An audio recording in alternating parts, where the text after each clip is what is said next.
안녕하십니까. 2023년 경기 중등물리 합격수기 1차 관련해서 여러분께 여러 가지 의견 나누려고 이렇게 오게 되었습니다. 반갑습니다. 일단 저에 대해서 먼저 얘기를 하자면 초수가 아니긴 한데 4학년 때 학교에 다니면서 먼저 시험을 한번 치르긴 했으나 제대로 공부하고 치르지는 못했었어요. 그래서 졸업 후에 제대로 다시 준비해서 1년 올인해서 그렇게 두 번째 시험에서 붙게 되었습니다. 먼저 제 점수도 같이 말씀을 드리자면 조금 특이하게 붙었어요.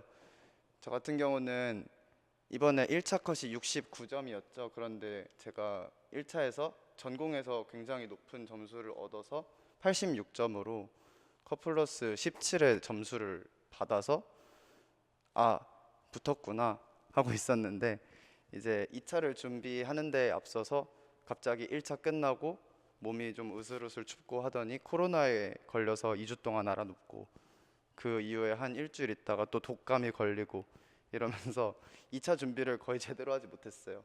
그래서 2차에서 좀 낮은 점수를 받았지만 다행히 이제 전공에서 높은 점수를 받아서 최종 합격이라는 결과를 얻을 수 있었습니다.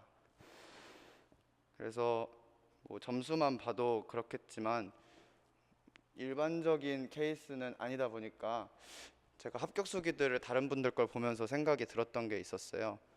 이게 결국에 우리도 이제 교육학에서 배워서 알듯이 사람들이 다 학습하는 방법이 다르고 자신에게 맞는 학습법을 찾는 게 결국에 굉장히 중요하다라는 생각이 들어서 저는 왜 제 학습법이 저한테 맞았을까를 좀 생각을 해보면서 이걸 만들었어요. 그래서 저도 제 성향을 한번 다시 생각을 해봤습니다. 저 같은 경우에는 이제 교직이수, 그러니까 사범대 출신이 아니었기 때문에 아무래도 교육학에 대한 그런 게 조금 부족했고 시험 정보도 좀 부족한 상황이었지만, 대신에 이제 물리학과 학부를 졸업해서 전공에는 조금 자신이 있는 편이었습니다.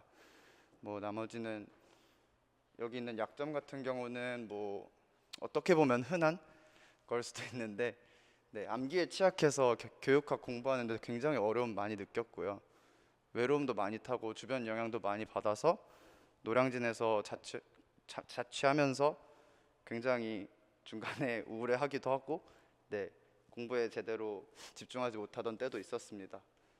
그러나 이제 온전히 시험에 올인할 수 있는 환경이 있었고 주변에 이제 따뜻한 사람들이 있었기 때문에 끝까지 시험에 집중할 수 있지 않았나라는 생각이 들어서, 제가 이걸 넣은 가장 큰 이유는 아무래도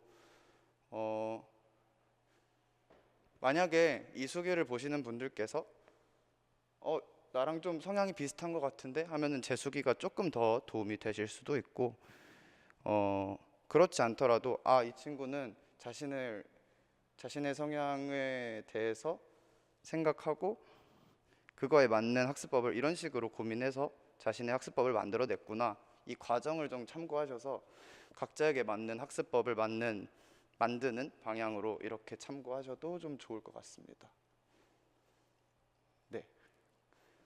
그래서 저 같은 경우는 아까 점수에서 보여드렸듯이 교육학은 자랑할 점수는 아니라서 간단하게만 준비했고요. 이 전공 같은 경우도 저희가 80점 중에서 56점이 물리가 나오고 24점이 물리교육론이 나오는데요.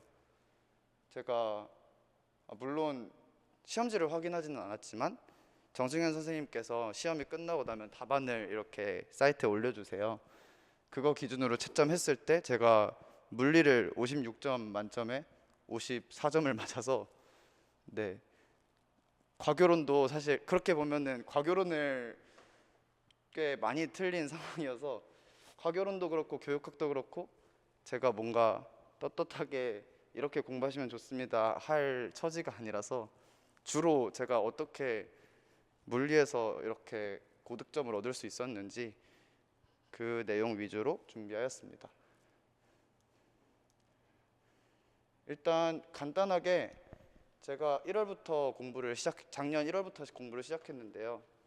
11월까지 어떻게 공부해 왔는지 간단하게 좀 정리를 해봤습니다. 교육학 같은 경우에는 인강을 풀커리로 듣지는 않았었어요. 근데 이게 제 게으름 때문일 수도 있고 뭐 정말로 안 맞았던 걸 수도 있겠지만 처음에 1, 2월에 개념 강의 권지수 선생님 강의 들으면서 정말 많이 배웠고 아무래도 저는 교육학이 많이 부족했다 보니까 현강을 나가가지고 들어야겠다 하고 현강에서 인출 스터디도 이렇게 짜주셔서 같이 인출도 하고 하면서 했어요. 그런데 이제 선배님들께서 말씀을 하시기를 1, 2월 내용의 심화 반복일 거다. 3, 4월을 들어도. 그래서 1월이랑 3, 4월 중에서 둘 중 하나만 들어도 된다. 뭐 이런 말씀을 해주셔서 저 같은 경우는 1, 2월 개념 강의를 들은 다음에 아 혼자 좀 정리를 해야겠다 이런 생각을 하고 스터디는 꾸준히 하면서 이제 초반 3, 4월을 보냈던 것 같아요. 그리고 이 5, 6, 7월에 강의를 아예 안 들은 건 아니었는데 처음에 듣다가 제가 아까도 잠깐 제 성향에 대해서 먼저 말씀드렸듯이 암기를 분명 열심히 한 것 같은데 너무 막 다 까먹은 것 같고 당장 내가 적용할 단계도 아닌 것 같고 해서 강의를 듣다가 중간에 멈추고 아 내가 일단 암기를 좀 더 꼼꼼하게 해야겠다, 빠진 게 뭔지 좀 확실하게 해야겠다 해서 제 스스로 단거나 노트를 작성했었어요. 이 부분에 대해서는 조금 이따가 추가로 보여드리겠습니다. 그리고 저는 교육학을 이 10월 11일에 개념 최종 암기라고 되어 있는데 저는 사실 이 방법을 추천하진 않아요. 왜냐하면 굉장히 쫄렸습니다. 제 처음 전략은 이때 노트를 어느 정도 작성을 해놓고 이때 완벽하게 외우지 않더라도 내가 외워야 될 것들이 무엇인지 중요한 게 무엇인지는 파악을 많이 해놓고 그리고 익숙한 상태까지만 만들어 놓자. 그 판단을 했던 이유는 제가 이때 외워봤자 결국 이때 까먹으면은 시험 때 인출이 안 되면 도루묵이 아니겠나라는 생각에 어떻게 보면은 최종 암기를 미루다가 네, 좀 늦게 시작하게 된 거죠. 그래서 이때 진짜 잠도 많이 줄이고 되게 빡세게 외웠던 것 같아요. 이제 물론 효율 면에서 생각을 했을 때는 암기라고 하는 거는 이제 계속 머릿속에 넣어 놓는 것보다 단기적으로 이렇게 막 넣고 그리고 시험 보고 빠지고 이렇게 하는 게 효율적일 거라고 생각해서 그렇게 한 거였지만 정말 힘들었습니다. 그래서 추천하지는 않습니다. 뭐 이런 식으로 했고 물리는 뭐 제가 이게 단을 나눈 게 왼쪽은 강의고 오른쪽은 제가 한 걸 이렇게 적으려고 했는데요. 왼쪽은 그래서 이 정승현 선생님 컬이 그대로 쭉 들었고 전부 현강 들었습니다. 그리고 오른쪽에 대해서는 이따가 자세하게 사례들과 함께 말씀을 드리려고 합니다. 그래서 교육학 한 번만 더 보자면 네, 저는 암기할 때 암기하는 건 뭐 워낙 저보다 좋은 방법 가지신 분도 많을 텐데 저 같은 경우는 이런 식으로 암기 카드를 만들어서 이게 A4 한 4분의 1 정도 되는 크기로 두껍게 나오는 종이를 쿠팡에서 팔거든요. 그래서 이거를 이렇게 고리로 찝어서 앞면에 그 어떤 개념의 키워드만 이렇게 써놓고 그리고 이제 뒷면에다가 이런 식으로 외워야 될 것들을 적어 놓는 거죠. 그러면은 저는 이제 어디 뭐 지하철 탈 때라던가 돌아다니거나 밥 먹을 때 앞면 보고 내가 인출할 수 있는 만큼 최대한 인출을 해보고 뒷면을 보는 거죠. 그랬을 때 내가 이거는 빼먹었네, 이거는 뭐 잘 기억했네 하면서 점점 대답할 수 있는 가지수를 늘려가는 식으로 하려고 만들었습니다. 근데 이거 만들다 보면 또 집착하게 되고 해서 이게 한 3달 정도 걸렸는데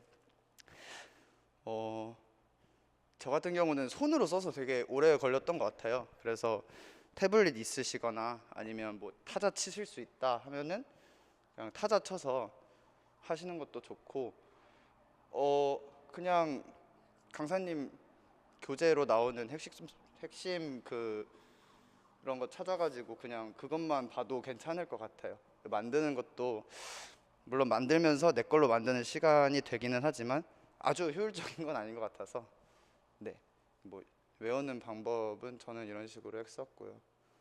교육학은 그래서 간단하게만 보고 물리 위주로 좀 말씀을 드릴게요.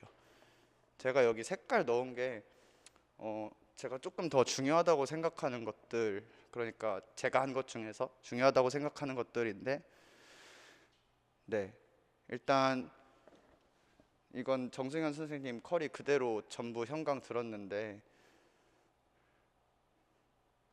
제가 그 단계에서 한 것들입니다. 네. 개념 단거나 노트 같은 경우에는 아까랑은 또 다르게 물리에 맞게 제가 어떻게 노트를 구성해야 될까를 고민했던 흔적들을 말씀드릴 거고, 여기 있는 것들도 어떤 식으로 구체적으로 실수를 다듬고 풀이를 정돈하는가, 실전 문제 풀이 전략은 어떻게 세워야지 고득점을 받을 수 있는가, 이런 것들을 뒤에서 더 자세히 말씀드리겠습니다. 일단 단거나 노트 작성하는 방법이에요. 이거는 뭐 정답은 아니지만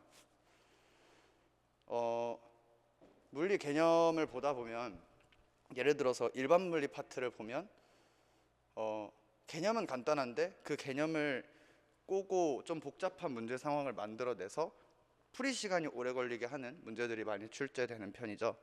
그런 일반 물리 같은 단원이 있다면 양자역학 같은 경우에는 임용 수준에서 계산이 복잡하고 깊이가 엄청 깊은 그런 내용들을 물어본다기보다는 올해 기출을 보면은 개념 위주로 간단하게 출제되는 경향이 있었던 것 같아요. 그래서 단원에 따라서 그럼 출제 경향이 다르다면 내가 더 강조점을 주는 것도 달라야겠죠. 그래서 일반 물리 같은 경우는 이런 식으로 뭐 간단하게 외워야 될 것들, 경로식, 뭐 델타 t, 델타 x 이런 값들은 당연히 외우는데 이게 좀 중요한데 풀이 팁 해가지고 이 문제 유형에서 이제 뭘 먼저 푼다, 아니면 뭐 어떻게 식을 정리한다, 그런 정말 실전적인 계산 기술 같은 것들, 그런 것도 이제 적어두는 거죠. 이런 것들은 뭐 제가 생각한 게 아니라 사실 정승현 선생님께서 수업 중에 많이 말씀을 해주세요. 그런 것들을 이제 복습하지 않으면 까먹으니까 풀이팁, 핵심 풀이팁을 그 단거나 노트에 정리해야 되는 게 이제 이런 일반 물리 단원이라고 생각합니다. 관련 문제를 오랜만에 다시 풀더라도 제가 옛날에 그러니까 제가 처음 이 문제를 봤을 때 또는 수업을 들었을 때 가장 좋은 풀이가 있겠죠. 근데 그걸 나중에 다시 풀었을 때 그렇게 못 풀 수 있잖아요. 그랬을 때 이제 옛날에 더 멋있게 쉽게 풀었던 것 같은데 뭐였지? 하고 이제 노트 펼쳐보고 맞아, 이런 것들이 있었지, 이런 식으로 할 수 있도록 풀이 팁을 정리했고요. 일반 물리는 뭐 이런 게 중요하다면 열기관인데요. 여기는 이제 열통계라던가 그 풀이를 좀 통째로 암기하는 게 중요한 단원도 있을 거예요. 예를 들면 이 열기관 단원이 좀 그랬던 것 같은데, 어떻게 보면 이 기본 열기관들이 딱 나오는 건 아니지만 나왔을 때는 이제 어떻게 식 정리하고 이런 것들을 외우고 있지 않으면 버벅일 수 있는 요소들이 되게 많거든요. 그래서 이렇게 풀이를 통째로 암기하는 것이 효과적인 단원에서는 여기에다가 단거나 노트에다가 풀이를 다 적으면은 또 이제 양이 늘어나다 보니까 복습을 할 때 부담이 생겨요. 그래서 풀이를 최소화해서 적되 최소한의 단서를 남기는 거죠. 뭐 예를 들면 여기 같은 경우도 이제 TV 감마 마이너스 1 일정한 거 이용해서 쫙 정리해 나가는 건데, 네, 그런 식으로 최소한의 단서를 남겨서 다음에 볼 때 편하게 풀 수 있도록 뭐 그 정도로 작성을 했었던 것 같아요. 그리고 또 어떤 단어는 답을 외우는 게 되게 효과적인 단원도 있어요.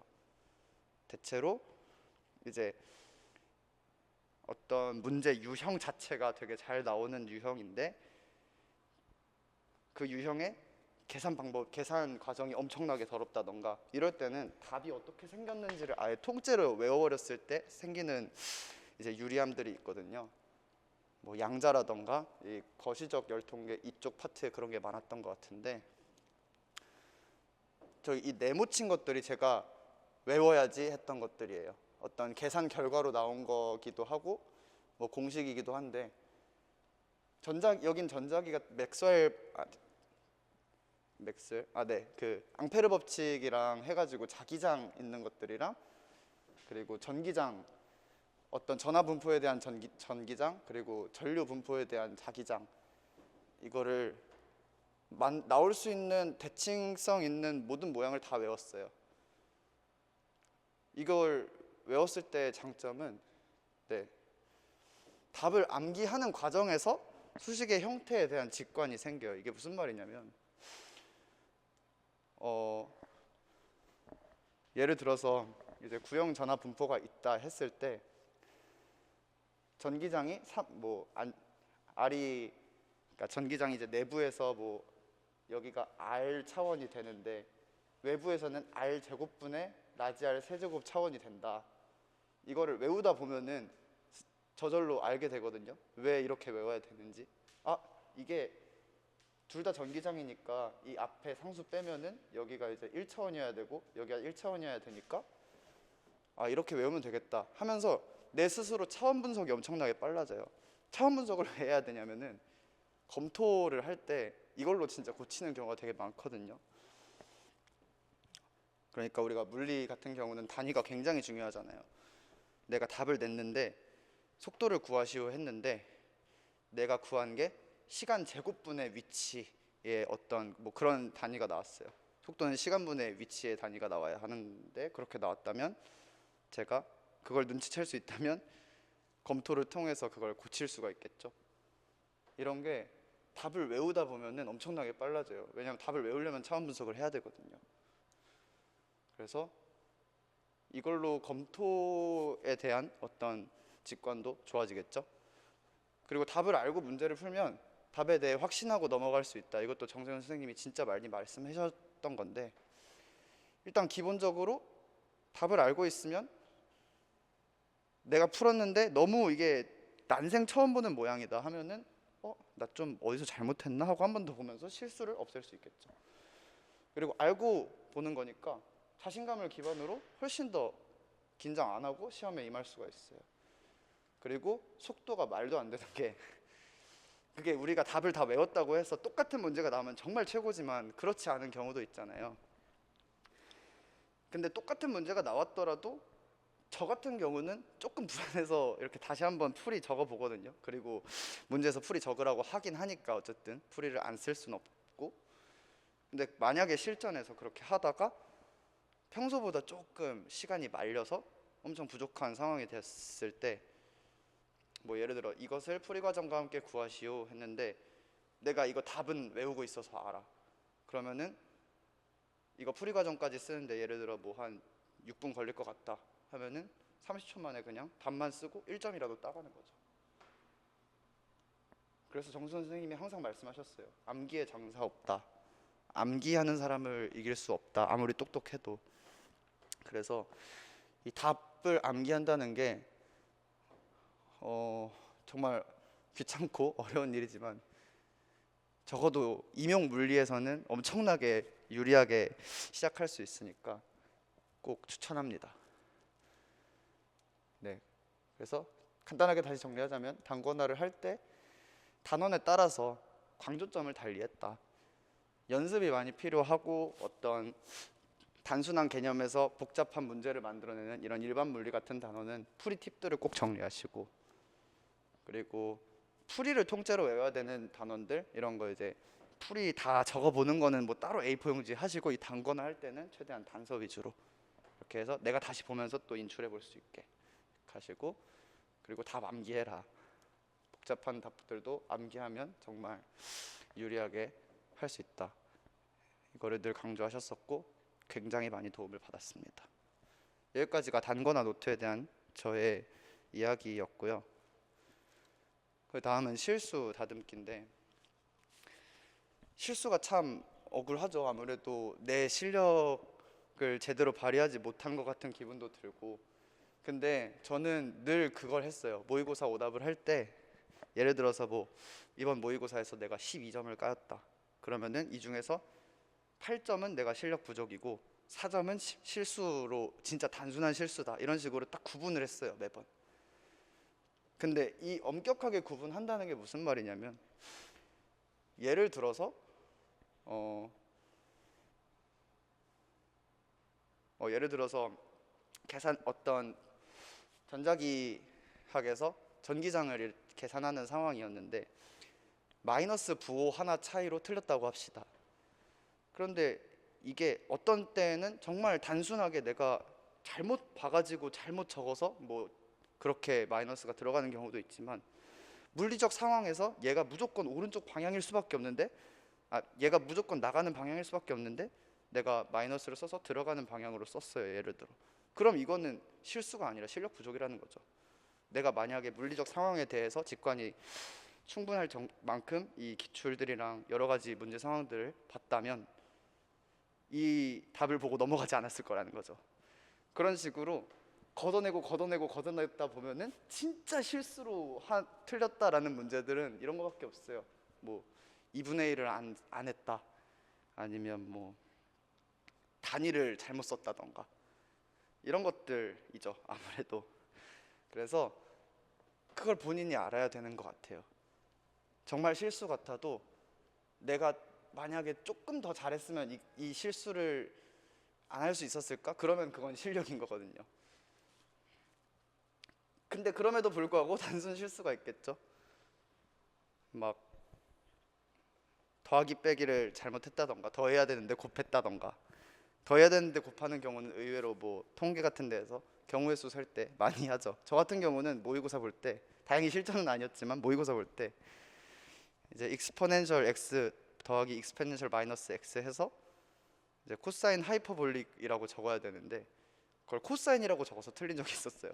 이런 건 진짜 단순 실수잖아요. 그래서 이런 것들을 진짜 아무것도 아닌 것 같아도 이런 거 진짜 다시는 안 틀리겠지 하고 넘어가는 게 아니라 어딘가 적어두세요. 나는 코사인 하이퍼볼릭을 코사인으로 적어서 틀렸다, 이렇게 적어 놓는 거예요, 진짜로. 그리고 그걸 모으다 보면은 정말 말도 안 되는 실수들이지만 그걸 모의고사 보기 전에 한 번씩만 읽고 들어가는 거죠. 그러면은 적어도 똑같은 실수는 안 할 테니까. 우리가 새로운 실수를 할 수도 있겠지만 똑같은 실수는 하면 안 되잖아요. 그래서 이것도 되게 중요하게 생각했었고요.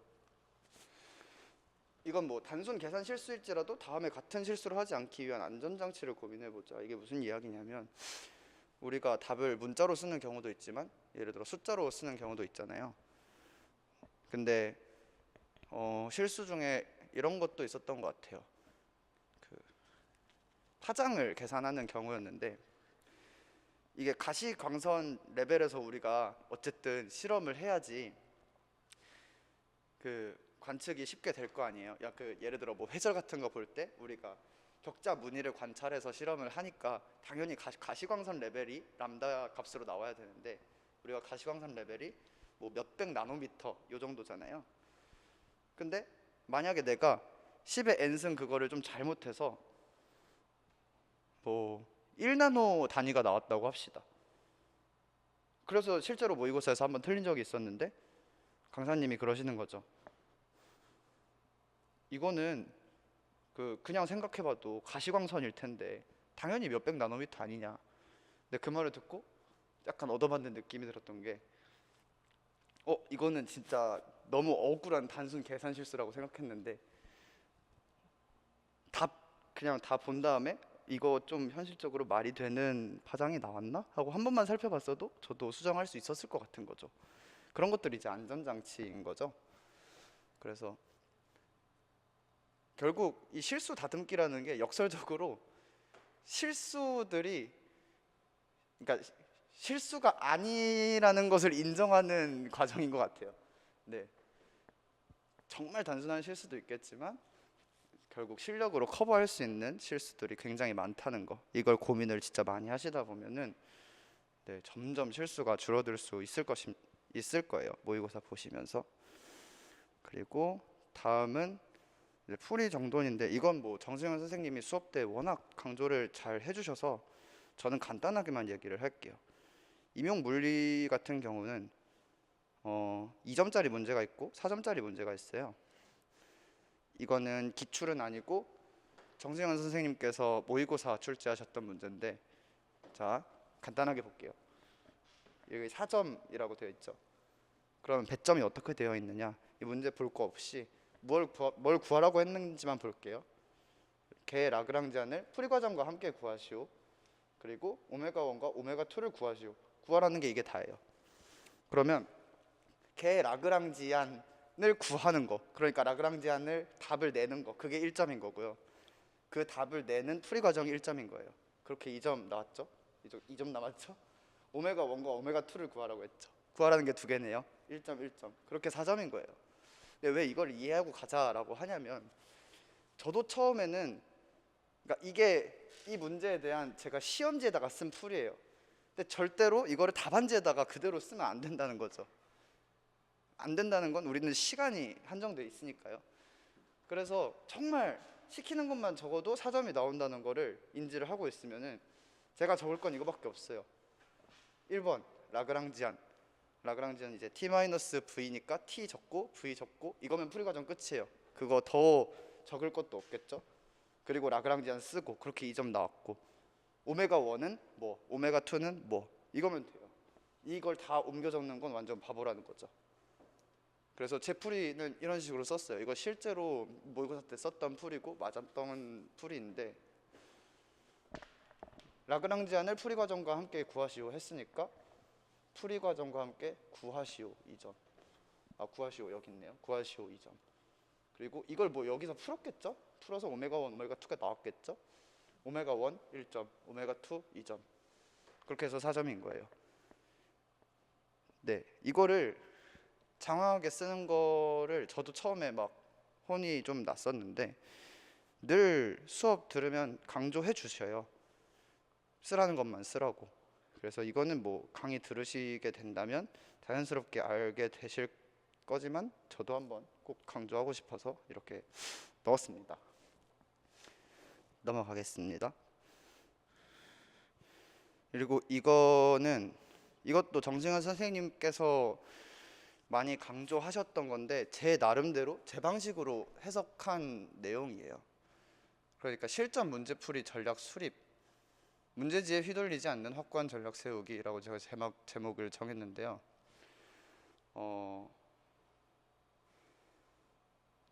정승환 선생님이 모의고사 퀄리티가 좋은 거는 누구도 부정하지 않을 거라고 생각합니다. 실제 문제 푸는 상황, 실제 기출이 아니라 실제 시험장에서 푸는 퀄리티와 거의 유사한 수준으로 연습을 할 수가 있는데, 이런 연습할 수 있는 모의고사를 어떻게 활용할 것이냐가 굉장히 중요하거든요. 결국 모의고사를 그냥 치는 게 아니라 그 한 번이 나 자신을 대상으로 한 실험이라고 생각을 하는 거예요. 이제 10회가 넘는 모의고사를 보면서 여러 가지로 시도를 해보는 거죠. 뭐 한 번은 과교론을 먼저 풀고 물리를 풀었을 수도 있고, 또 어떨 때는 물리를 풀고 과교론을 풀어볼 수도 있고, 이런 식으로 내가 해보면서 어떤 게 내가 심리적으로 말리나 안 말리나 이런 것들을 다 계획적으로 모의고사 전에 정하고 테스트를 해봤어요. 그러다 보면은 이게 사람마다 다른데, 저 같은 경우는 아무래도 물리는 마음이 급해지면 실수가 나오는데, 과교로는, 그러니까 물교로는 마음이 급하든 안 급하든 내가 모르면은 못 쓰는 거고, 알면 어떻게든 쓴단 말이에요. 실수로 틀리지는 않죠, 물교로는. 네, 문제에 따라 다르겠지만 대체로 그렇다고 생각했어요. 그래서 저 같은 경우는 오히려 물리를 다 풀고 그 20분을 과교론을 위해서 남기자, 이게 이제 기본이었지만, 물리를 다 풀다가 조금 시간이 더 걸려서 과교론을 위해서 10분, 15분이 남더라도 괜찮다, 이게 제 최종 전략이었거든요. 어떻게든 나는 아드레날린이 나와서 과교론을 풀 거다. 그래도 물리 끝까지 다 풀자.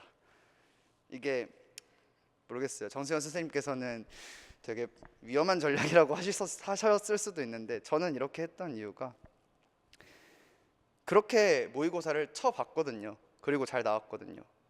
그러니까 이게 제가 실험을 해보고 저에게 최적화된 실전 전략을 수립하는 어떤 기회인 거예요. 모의고사가 사실 그 우리가 물교론에서 배우죠. 변인 통제 굉장히 중요하잖아요.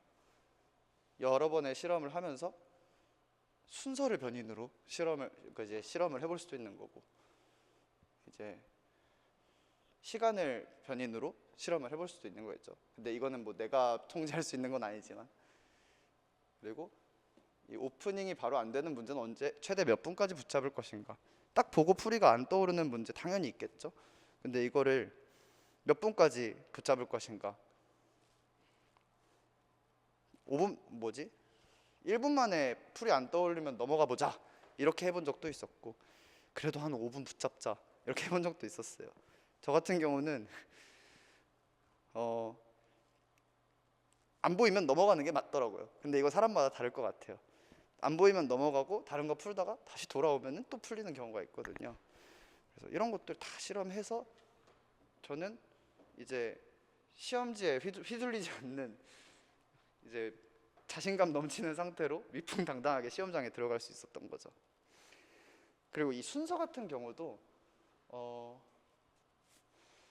정승환 선생님 강의를 듣다 보면은 몇 가지 이거는 무조건 나중에 풀어라 라고 말씀하시는 것들이 있어요. 예를 들어 뭐 2차원 충돌이라던가 정형화가 되지 않는 패턴의 문제들은 보통 그냥 나중에 풀어라, 말릴 수 있다, 이런 얘기를 하시는데, 이게 진짜 신기했던 게 뭐냐면 평가원에서 일부러 1번, 2번에다가 갑자기 시간이 엄청 오래 걸리는 문제를 넣어서 여기서 이제 멘탈을 흔드는 경우가 있어요.